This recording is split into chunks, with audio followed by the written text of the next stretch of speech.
Everyone, চলুন আজকে দুপুরের খাবারটা রেডি করি। আজকে দুপুরের খাবারে ছিল যথারীতি এক বাটি গরম ভাত। আজকে বানিয়েছিলাম বাঁধাকপির ঘন্ট। বড় বড় করে আলু দিয়ে, টমেটো, মটরশুঁটি সব কিছু দিয়ে বাঁধাকপির ঘন্ট বানিয়েছিলাম। শীতের বাঁধাকপির না ভীষণ ভালো টেস্ট, আমার তো ভীষণ পছন্দ বাঁধাকপি। আর বাঁধাকপির সঙ্গে আজকে বানিয়েছিলাম ডাল। আজকে বানিয়েছিলাম ভেজ ডাল, একটু গাজর, ক্যাপসিকাম, কাজু, কিশমিশ, বিনস সব কিছু দিয়ে ভেজ ডাল বানিয়েছিলাম। আর ছিল আজকে টমেটোর চাটনি। অনেক দিন বাদে আজকে টমেটোর চাটনি বানিয়েছি।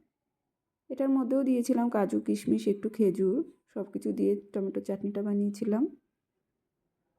তো এটাই ছিল আমার আজকের দুপুরের ভেজ থালি।